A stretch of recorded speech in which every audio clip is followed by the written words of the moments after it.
인간은 한 번 태어나고 반드시 한 번 죽습니다. 부정할 수 없는 사실입니다. 특별한 진리가 아니고요. 보편적인 진리입니다.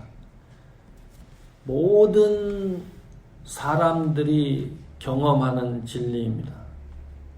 가만히 앉아 있어도 또 진리를 찾지 않아도 노력하지 않아도 사람은 한 번 태어나고 한 번 죽는다는 이 진리를 모든 인간들은 한 번은 경험하는 사실입니다. 성경은 그것을 개인 종말로 명칭하고 있습니다. 죽음에 대한 정의를 보니까요, 과학적 진술은 이렇게 이야기를 합니다. 심장의 정지 상태, 두뇌가 마비되는 것, 의식이 없는 상태를 죽음으로 명명합니다. 사람이 태어나서 죽기까지 70년, 80년, 100년 그 삶을 죽음이라는 이 단어, 한 단어로 간단 명료하게 정리되고 있습니다. 과학적 진술은. 어떤 사람이 광야를 가다가 맹수를 만났습니다. 도망을 갑니다.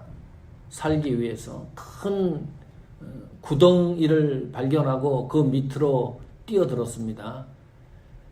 그런데 뛰어들고 보니까 너무 깊은 웅덩이였습니다. 그대로 떨어지면 즉사할 수 있는 아주 깊은 웅덩이였습니다. 떨어지다 보니까 마침내 중간쯤에 가지가 있어서 생존할 수 있었습니다. 그것도 잠시 흰벌레, 검은 벌레가 와서 그 나무 가지를 쏠기 시작했습니다. 어쩔 수 없이 그 사람은 사망에 이르렀습니다. 이것이 톨스토이가 말하는 철학적 죽음에 대한 사고입니다. 흰벌레가 낮이고 검은 벌레가 밤입니다. 인간은 누구에게나 낮과 밤의 세월이 흐르다가 어느 시점에 가서 죽는다는 거죠. 부인할 수 없는 사실이라는 거죠. 당혹스럽지만은 죽음에 대해서 도망을 가거나 그것을 극복하기 위해서 노력한다고 해결되지 않는다. 인간은 나약한 존재고 죽음이라는 것을 숙명적으로 받아들일 수밖에 없는 존재이다. 이것이 철학적 사고에서 보는 죽음에 관한 관점입니다. 시를 하나 읽어드릴게요. 한번 들어보십시오. 언젠가 어렴풋한 종말에 가서 저 태양은 내게 마지막 이별을 고할 때가 오리라.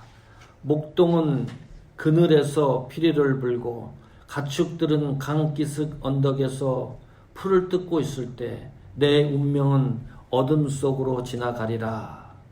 19세기 낭만파 시인 타고르이 쓴 시입니다. 이 시를 잠시 스쳐 지나가면 서정적이고 너무 목가적인 시입니다. 그 풍경이 그렇다는 거죠. 한 폭의 그림과 같습니다. 그런데 이 시에 보니까 종말이라는 단어가 나오고 어둠이라는 단어가 나옵니다. 다시 말하면 이 시 속의 주인공은 지금 죽음을 눈앞에 두고 있는 겁니다. 생각을 해보세요. 잠시 후면 이 세상을 떠나는 겁니다. 그런데 자기 눈앞에 펼쳐진 그 풍경이 너무 서정적이고 목가적인 거예요. 목동은 그늘 아래서 피리를 불고 가축들은 강기슭 언덕에서 풀을 뜯고 있는 장면이 목격되는 겁니다. 이 시를 읽으면서 참 허무하다, 인간이. 나는 지금 죽어가고 있는데 이 세상은 나와 전혀 관계가 없는 거예요. 내가 암에 걸려서 죽든지 사고로 죽든지 정상적으로 나이가 차서 죽든지 나는 잠시 후면 이 세상을 떠나가는데 이 세상의 아름다운 목가적이고 서정적인 그 풍경들은 전혀 나와 관계가 없다. 여전히 태양은 동쪽에서 뜨고 서쪽으로 지는 거예요. 나는 죽어가는데. 상상을 해보세요. 남편이 있으면 뭐예요? 자식이 있으면 뭐예요? 내 친구가 있으면 뭐예요? 아무 관계가 없습니다. 그런데 풍경은 또 너무너무 아름답습니다. 인간의 삶이 문학적 관점에서 보면 죽음이라는 것이 이렇게 허무하다. 이 죽음에 대한 일반적인 견해들을 묶어서 결론을 내보면 몇 가지 중요한 정점에 도달합니다. 그 첫 번째가 죽음은 단 이례적이라는 거죠. 한 번 살고 한 번 죽는다는 거죠. 사람은 반드시 이것은 비껴갈 수 없는 인간의 숙명이라는 말입니다. 다시 말하면 사람은 한 번 살고 한 번 죽는다는 말은 기회가 없다는 뜻입니다. 다시 어떻게 회복할 수 있는 기회가 없어요. 내가 지금까지 살아왔던 과거의 생활을 회복할 수 있는 기회가 인간에게 주어지지 않았다. 일회성이라는 거죠. 오늘 하루도 일회성입니다. 내일도 마찬가지입니다. 그래서 한 번 살고 한 번 죽는 것이 그렇게 중요한 겁니다. 왜요? 대체할 것이 없기 때문입니다. 나는 왜 살아야 되는지, 왜 죽어야 되는지에 대한 분명한 해답이 없다고 그러면 오늘 일반적인 사고, 일반적인 견해, 일반적이고 보편적인 생각에 의한 죽음에 대한 이 사실에 대해서도 우리가 일반적으로도 극복할 수 없는 문제들입니다. 두 번째, 죽음은 시공간을 초월합니다. 정해놓은 시간에 내가 죽는다 그러면 얼마나 좋겠어요. 뭐 100살에 맞춰놓든지 90살에 맞춰놓다 그러든지.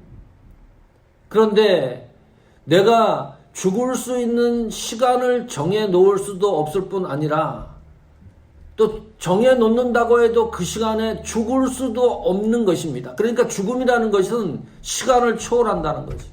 우리의 시간을. 또 공간을 초월합니다.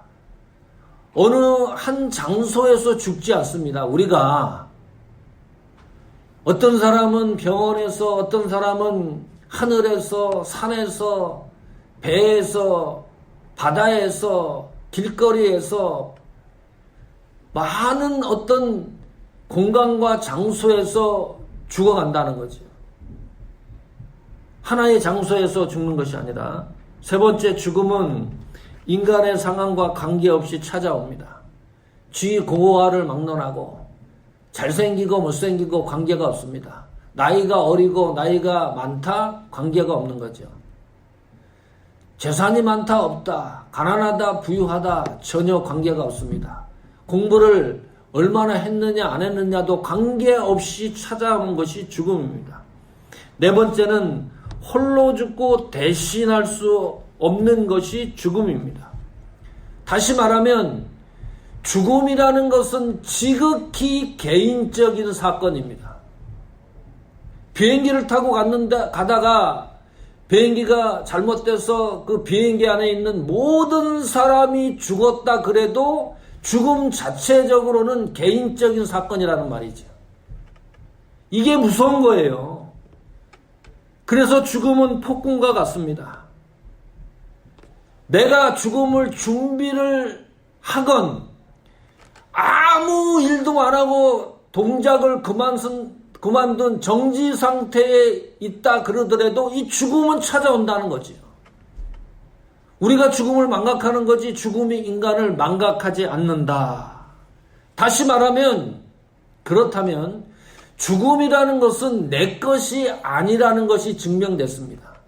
죽음이 내 것이라 그러면 내가 조종할 수 있어요. 몇 날 며칠 몇 월에 내가 가겠다. 한 번만 나에게 죽음을 조종할 수 있는 능력이 있다 그러면 얼마든지 우리가 조종할 수 있잖아요. 너무 힘들면 빨리 가는 거예요. 그런데 세상이 살맛이 나면 100살, 200살에 맞춰놓고 죽음이라는 것이 내 것이라 그러면, 내 통장에 캐시가 들어있는 것처럼 내 마음대로 빼고 넣을 수 있다 그러면, 그런데 죽음은 그렇지 않다는 거지요. 일반적인 견해에서도 그렇다는 거예요. 제가 한국에서 신학교 강의를 했을 때 이 종말론에 대해서 학생들과 죽음에 대한 이야기를 하고 있었습니다. 그 죽음에 대해서 한국어 표현이 몇 가지가 있을까? 그걸 따져봤어요. 3, 40가지 표현이 있습니다. 돌아가셨다, 객사했다, 소천했다, 기독교적인 것도 많지요. 하늘나라 갔다, 하나님이 불러갔다. 이걸 따져보니까요. 또 각 지역별 토속적인 그 방언들도 있습니다. 그런데 이런 얘기 들어보셨습니까? 천국 환송 예배, 이런 건 들어봤을 거예요. 지옥 환송 예배, 이렇게 쓰는 사람은 한 명도 없어요. 죽었다는 이야기도 듣기를 싫어해요. 그러니까 돌아가셨다 자꾸 직접적인 표현을 쓰기 싫어하는 겁니다. 그냥 그래도 마음이 편할 수 있기 때문입니다. 그 죽음이라는 것을 가능하면 잊고 싶은 그런 사고도 있기 때문입니다. 지옥 환송 예배 없잖아요. 지옥 가고 싶은 사람이 없는 거예요. 다시 말하면 그냥 죽고 싶지 않다는 거예요. 지금 이 세상에서 좀 더 살고 싶다는 거지요. 이 죽음이라는 것이 좀 제발 없었으면 좋겠다. 그런데 죽음은 존재하니까 어쩔 수 없이 우리는 받아들여야 되니까 이 문제가 심각할 수밖에 없다. 또 한편 시를 읽어드립니다. 들어보십시오.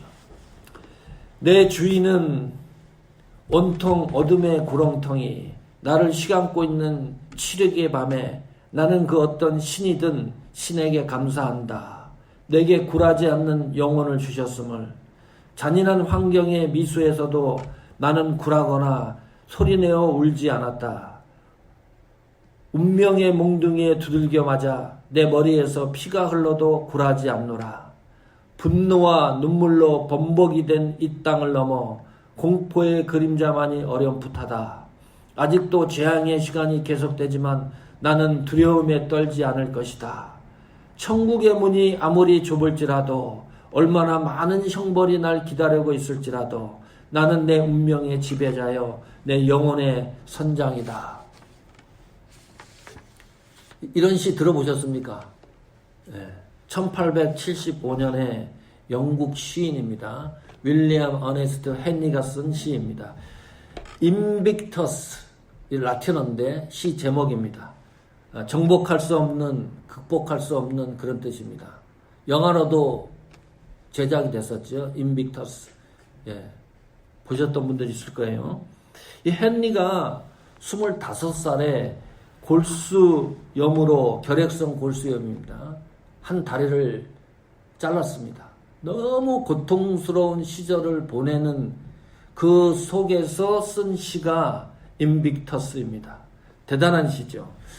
어느 정도냐, 남아프리카 공화국 넬슨 만델라가 27년 동안 감옥에 있을 때 이 시를 잘 암송했다 그럽니다.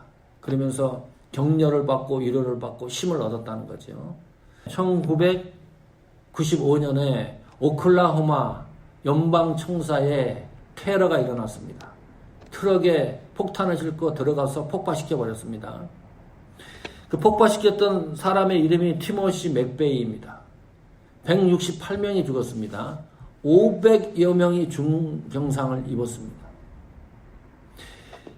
감옥에 갇혀가지고 2001년에 약물 주사를 통해서 사형 집행이 이루어졌습니다. 맥베이에게. 온몸에 다 묶인 채로 침대에 누워 있었는데 약물을 투여하고 10분 만에 세상을 떠났습니다. 죽기 전에 티모시 맥베이가 친필로 마지막 진술을 한 내용이 있습니다. 그 진술한 내용이 오늘 읽었던 인빅터스, 이 시 한 편을 처음부터 끝까지 다 적은 것이 마지막 진술에 대한 내용이었습니다. 잘 참 요상하죠. 넬슨 만델라는 이 시를 읽고서 27년간 감옥에 있으면서 위로와 평안을 얻었습니다. 대단한 영웅입니다. 티모시 맥베이는 똑같은 시인데 이것을 적었습니다. 티모시 맥베이에게 영웅이라고 호칭하지 않습니다. 아무리 성경이 존재한다 그래도 어떤 사람은 성경을 읽고 구속에 이르는 사람이 있는가 하면 어떤 사람은요, 성경이 옆에 있는데 이 하나님의 말씀을 통해서 자기의 삶과 죄를 완전히 차단시키는 도구로 사용하는 사람도 있습니다. 티모시 맥베이가 이 헨리가 쓴 인빅터스 이 시를 자필로 썼다고 해서 영웅으로 호칭하지 않습니다. 마지막 인터뷰를 했어요. 그 인터뷰 내용이 이런 겁니다. 맥베이가 얘기를 합니다. 내세가 있다 할지라도 나는 그곳에 가서 적응할 것이다. 지옥이 있다 해도 걱정하지 않는다. 그곳에 수많은 사람이 이미 존재하고 있기 때문이다. 이게 마지막 인터뷰에 대한 이야기였습니다. 무슨 말이에요? 지옥이 있다 할지라도, 내세가 있다 할지라도, 참 묘한 단어예요. 이 말은 뭐냐면, 내세는 분명히 있는데 나는 내세를 믿지 않았으면 좋겠다는 인간의 심리가 들어있는 표현입니다. 지옥은 분명히 있는 것 같은데 나는 그 지옥을 심증적으로 믿지 않으려고 하는 의도가 있다는 뜻입니다. 다시 말하면 이런 거지요. 나는 예수님을 존재를 인정하지만은 예수님을 믿지 않는다는 거지요. 내세가 존재한다. 영혼이 존재한다. 지옥이 존재한다. 그런데 나는 지옥으로 가겠다는 거예요. 이런 사람이 있다니까요, 이 세상에. 내세가 있고 하나님이 있고 하나님 나라가 있고 좋은 장소가 있다 그러면 그곳으로 가려고 하는 것이 인간의 심리인데, 맥베이 같은 사람은 지옥이 있다 그러는데 지옥을 가겠다는 거예요. 이처럼 불행한 사람이 세상 천지에 어디 있습니까? 응? 지금 지옥에서 잘 살고 있는지 인터뷰라도 하고 싶은 그런 심정입니다. 보통 배짱이 아닙니다. 지옥에 간다고 해서 모든 문제가 또 해결됩니까? 자기가 테러하고 사람을 죽인 것에 대해서 그것이 정당화된다는 것을 암시하고 있는 표현과 행동과 마음이기도 합니다. 그렇다면 성경은 죽음에 대해서 어떻게 얘기하느냐? 아주 짤막합니다. 계시록 14장 13절을 보십시오. 또 내가 들으니 하늘에서 음성이 나서 가로되 기록하라. 지금 이후로 주 안에서 죽는 자들은, 잘 보십시오. 성경은 성도의 죽음을 그리스도 안에서 죽음으로 묘사를 하고 있습니다. 지금까지 이야기했던 그것이 철학적 견해든 문학적 견해든 과학적 견해이든 일반적인 사고에서 정리되는 죽음에 대한 이론과 견해이든 관계없이 성경은 성도의 죽음을 예수 그리스도 안에서 죽음이라고 말합니다. 나 혼자 죽는다는 게 아니에요. 맥베이는 홀로 죽었지만은 성도의 죽음은 그리스도 안에서 죽음이다. 갈라디아서 2장 20절입니다. 내가 그리스도와 함께 십자가에 못 박혔나니 그런즉 이제는 내가 산 것이 아니요 오직 내 안에 그리스도께서 사신 것이라. 이제 내가 육체 가운데 사는 것은 나를 사랑하사 나를 위하여 자기 몸을 버리신 하나님의 아들을 믿는 믿음 안에서 사는 것이라 그랬습니다. 그리스도 안에서 성도의 죽음은 다시 생존하고 사는 것이라고 성경이 묘사합니다.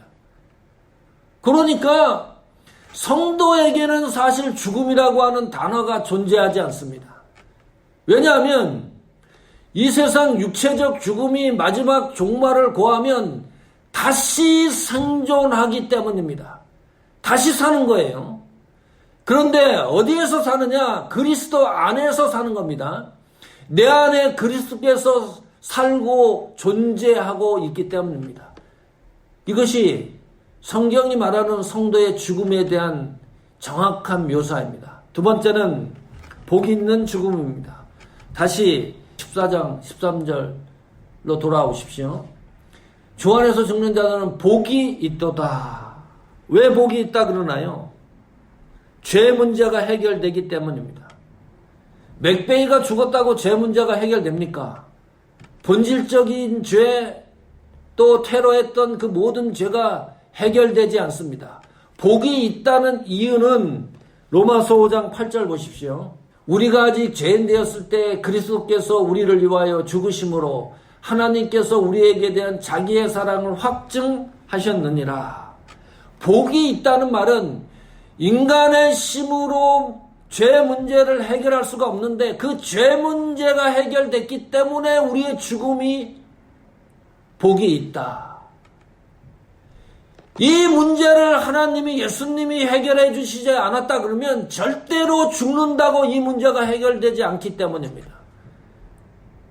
티모시 맥베이가 죽음의 길로 간 것처럼 세 번째, 성도의 죽음은 또 다른 세계로의 이동입니다. 계시록 14장 13절입니다. 성령이 가라사대 그러하다. 저희 수고를 그치고 쉬리니. 그렇게 성경이 말합니다. 쉬는 장소다. 이 세상은 쉬는 장소가 아닙니다. 수고해야만 살아가는 세상입니다. 평안과 보장이 안전이 약속된 그 세상이 하나님 나라라는 거죠. 그 세상으로 이동해 가는 것이 성도의 죽음의 묘사입니다. 성경적인 진술입니다. 다시 보시면 끝을 주목해 보십시오. 그러하다 저희 수고를 그치고 쉬리니 이는 저희의 행한 일이 따름이라 하시더라. 사람이 이 세상에 태어나서 마지막 남는 기록이 뭐냐? 성경은 분명히 행한 일이라고 말합니다. 여기서 행한 일은 예수 그리스도를 믿었느냐 믿지 않았느냐 이 논제입니다. 그것만 남는다는 거예요.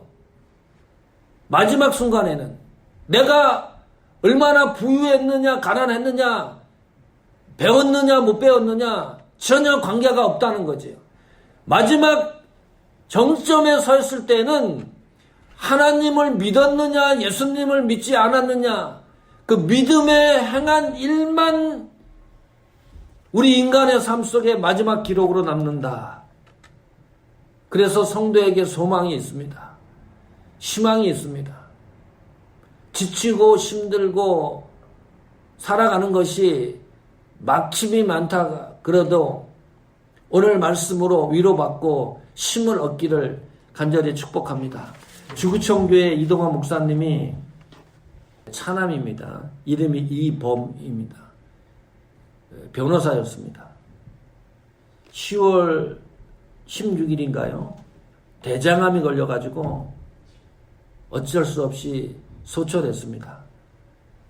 아들이 떠나고 난 이후에 이동환 목사님이 10가지 감사를 통해서 자기 마음을 표현을 했습니다.